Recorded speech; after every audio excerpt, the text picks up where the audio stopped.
Hi, it's Kevin, SF Tennis Freak, and I am here with another couple of our international participants to the USGO, Jonathan and Patrick. Hi. Welcome.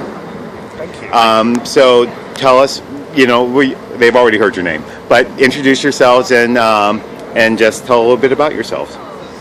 Well, I'm Jonathan, and along with Patrick, we actually run the London version of this tournament, the London GLTA tournament, which we have coming up at the end of August. But right now we're just here on vacation, playing in this tournament, checking out San Francisco, having a lovely holiday in San Francisco. Having a great holiday, yeah. So and winning a little bit as well. Which is good. Nice. How'd you do in singles?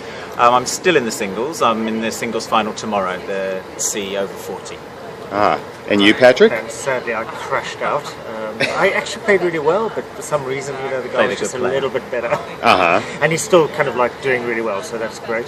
I'm also on the GLTA executive board, which looks after the tournaments, and I like to come and experience American tournaments because they're very different, but they're just so much fun and so well scheduled and everything about them. This one's very well scheduled. Love it. It's good. I take a little bit of pride in that because I was the tournament director way back in the day, back in 2004. But we work very hard at the GLTF for this tournament.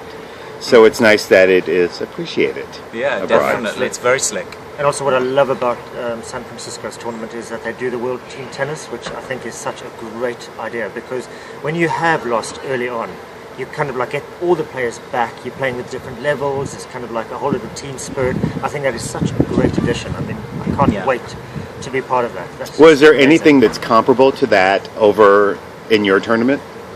No, but actually we're going to talk to the guy who organises it here because we want to try and take it to London for the tournament in London because it's a good way to keep the momentum going, keep the excitement on the final day when really finals of course only concern perhaps 1/10 of the people who entered. So we think it could be a really great addition to our tournament. How do you think it will translate as a format to Europe? Well, we'll see when we talk to him, but probably really well. I mean, I think that the European tournaments anyway tend to be very cohesive because people aren't driving to the venue. Once they get there, they stay there. So everybody seems to know each other at the European tournaments very quickly, and I think that will probably lend itself very well to the format because you'll already have great friendships already by the time the World Team Tennis starts. Great, and. And you guys are partners as well as doubles partners. We are, which has its own challenges. But it's good because we know how we think, so we know when one's getting nervous and one needs a little bit of a boost. So how long have you guys been together? 15 years. 15 years, yeah. Wow. Yeah. This is like that scene in When Harry Met Sally, when we start answering questions for each other. Yeah. In American gay years, that's a lifetime. Yeah. Right. Feels like a lifetime. Even in the UK lifetime. Yeah. So there's actually been voting on marriage in the UK, right? Yeah. So can you talk about that a little bit and how that affects you or not? Well, we already have. Should I answer that? We already have civil partnerships in the UK, but it was the Conservative Party, which is normally very right-wing, it's kind of like our Republican Party. You wouldn't normally expect them to be supporting gay marriage, but they are. But it's caused a huge split in their party. I mean, they're not my party, but I quite respect the ones who are into pushing it through for sticking to their guns, because I think it could create a real split inside their party. Because, they obviously have a very right-wing part, which is a bit like the Tea Party, that don't want anything like that. So I think it's gone through the lower house, but it has to go through the upper house, because we have two chambers like you do. And the House of Lords is often kind of very reactionary and traditional, because they're a lot older. But hopefully it will pass through that, and then we'll follow some of the other countries in Europe, like Spain and France, that have already accepted it and brought it on. And then we will probably then take advantage of that. That's the idea. Well, actually, I was going to say on an emotional level, of course we support it, it's great. But there's also this pressure. When we started going out 15 years ago, there was no marriage, there were no civil unions, there was nothing. But now it's kind of created this pressure. Everyone asks, why are you not getting married? What's wrong? So suddenly there's this pressure around it as well. And, we've been so happy for 15 years. Why we don't feel we need to do it. Right. But like Julianne Moore said, you feel emotionally kind of like responsible for a person. Why not feel legally responsible for that person too? So it's great that the option's there. And he wants to get his hands on my money. What money? But of course, that's it. It's always about the money. So back to tennis. So we were talking about the Grand Slams, the other Grand Slams beforehand. Which Grand Slams have you been to? Obviously, Wimbledon, yes? Oh, Yep. yes. Wimbledon many times. We've been to the final, the women's final, twice or 3 times. We've seen Venus twice. Twice, yeah. Mm-hmm. Been to Really twice. great. Our kind of great moment at the Wimbledon final. Venus was in the final with Lindsay Davenport, the longest female. Oh, I remember that one. Wonderful. And I was at wonderful. Wimbledon when Lucas Rosol beat Nadal. That was a really exciting night. And, he's really cute. Which one?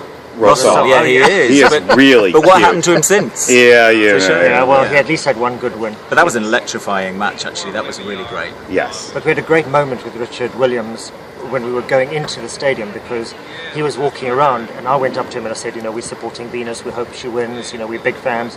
And then he grabbed my hand and just kind of like, just caressed my hand going, we appreciate people like you, we love fans like you. And I just thought, this is so sweet because, he must have been kind of feeling quite harassed. Such a lovely experience. And that's a really nice thing to hear about Richard because, he can be, he has a love-hate relationship with the American media and has, been infamously said some very, very inflammatory statements, shall we say. But he can also be a really, really great guy, too, and very complimentary to the opponents and, and now he's a new father. Yes, Have he you is, seen- yes. at Yeah. his ripe old age. Yeah, exactly. Whole new family. Well, we went to the French as well many times. I went to the final when Martina Hingis played that woman, Eva Eva Maioli, Maioli. the worst final ever. But I have to say, for the French Open, for me, is definitely my favourite. I mean, I've been to the US Open, I love the energy of it, but the French Open, there's something about it. I just love it. The tennis, the quality of the tennis, and the fans really understand tennis. Because Wimbledon is usually like, they want to be seen at this kind of incredible event. And, we were on the side courts and people were going, who's that player? And it was like, Samantha Stosur. And Right. we'd have to kind of like say, Samantha Stosur, she's in the top 10. Yes. So, but the French, they'd know. They're there because they really are passionate about tennis. And Have you they're been down stylish. under? No, it's the only one we haven't That's done. the one that we haven't done. We'd love to. And I had friends living in Melbourne until really recently, and I just thought they'd stay there forever, and now suddenly they've left. So before I had a chance to go and visit, so we're a bit annoyed about that. Well, We need them hopefully, to if I see you here next year, you will have been down under in Melbourne for 2014. Yeah, there we go. Hopefully, yeah. And You'll master and it God has soon. certainly been a pleasure. Thank you very much. Thank you. I've actually pulled them from the tournament desk as they prepare for a match. So I'm listening for their names as we're recording, and maybe that's a good sign that maybe we should stop. So thank you very much, gentlemen. Thank you. Thank you, Kevin. Thanks so much, Kevin. Thanks. Have a great tournament. Thanks. Thank you.